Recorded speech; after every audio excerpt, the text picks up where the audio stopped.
اور اسی والے سے بات کریں گے سینئر تجزیہ کار اور ایڈیٹر ان چیف بول نذیر لغاری صاحب ہمارے ساتھ موجود ہیں۔ لغاری صاحب بہت شکریہ آپ کے وقت۔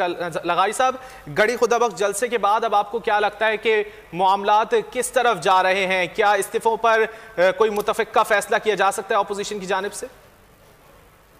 یقیناً اپوزیشن متفق ہے، متحد ہے اور ایک پیج پر ہے، اور جو بھی فیصلے ہوں گے وہ ظاہر اتفاق رائے سے کریں گے۔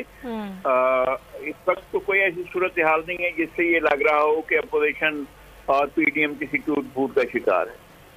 ٹھیک ہے لغاری صاحب، اس بات میں کتنی صداقت ہے کہ جو حکومتی بیانات سامنے آ رہے ہیں کہ زرداری اور شہباز شریف یہ نہیں چاہتے کہ استعفے دیے جائیں، لیکن مریم نواز اور مولانا فضل الرحمان ایسا چاہتے ہیں؟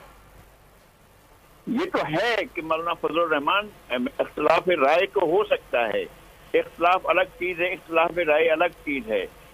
زرداری صاحب اور جناب شہباز شریف اس وقت کیا کریں گے اگر ماسز اٹھ جاتے ہیں اور اگر ایسا ماحول بن جاتا ہے کہ اگر استعفے دینے کی نوبت آئے اور پارلیمنٹ کے تحلیل ہونے کی نوبت آئے تو اس وقت تک تو یہ بھی کچھ نہیں کر سکیں گے۔ لیکن حکومت کا طرز عمل جو ہے وہ بہت ہی گھبرایا ہوا، بہت ہی پیچھے جانے والا جا کر انتہائی نامناسب کر رہی ہے۔ بہت خطرناک کھیل ہے یہ کہ وہ ہر بات میں جا کر فوج کے پیچھے کھڑی ہو جاتی ہے اور تمام جو ہے وہ اس میں فوج کو آگے کر دیتی ہے اور خود اس کے پیچھے جا کر کھڑی ہو جاتی ہے۔ یعنی وہ یہ کہہ رہی ہے کہ اپنے ترجمانوں کو، یہ 2.5 درجن ترجمان جو ہیں یہ فوج کا دفاع کریں گے۔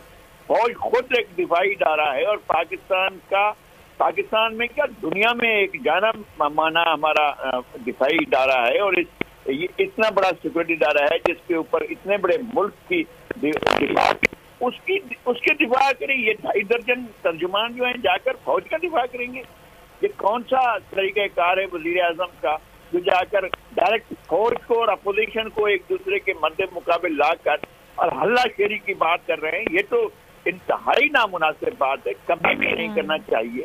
کیا ایک تو ان پر الزام ہی ہے کہ یہ لائے گئے ہیں اور پھر اوپر یہ کیا کرتے ہیں کہ خود فوج کو آگے کر دیتے ہیں، فوج اس کی پناہ میں چلے جاتے ہیں اور الزامات کا سامنا کرنے کے لیے فوج کو آگے کر دیتے ہیں۔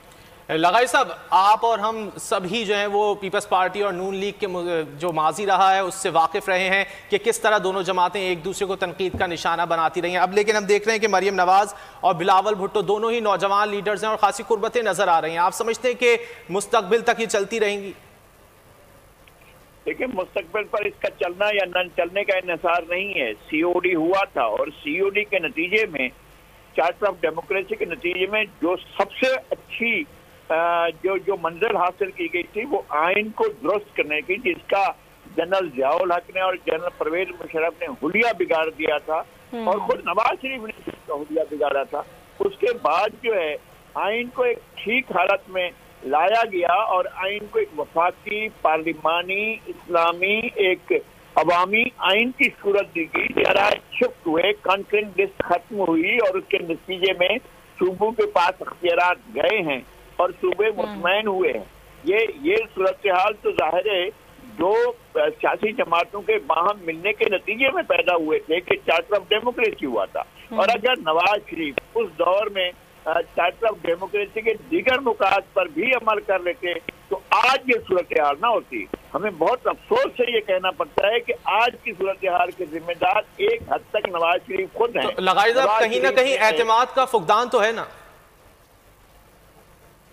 ہم اعتماد کا فقدان نہیں کہہ سکتے ہیں۔ جب بلاول اور مریم ایک دوسرے کے ساتھ اتنے گڈ ول جیسچر کے ساتھ وہ محترمہ بینظیر بھٹو کی مزار پر گئے، جس طرح سے انہوں نے ایک ساتھ جلسے سے خطاب کیا، دونوں کے ایک دوسرے سے یہ چیزیں سامنے لے کر آئیں کہ جناب اس وجہ سے ان کے اندر اختلافات ہیں۔ ٹھیک ہے نذیر لغاری صاحب، آپ ہم سے بات کر رہے تھے، بہت شکریہ آپ کا۔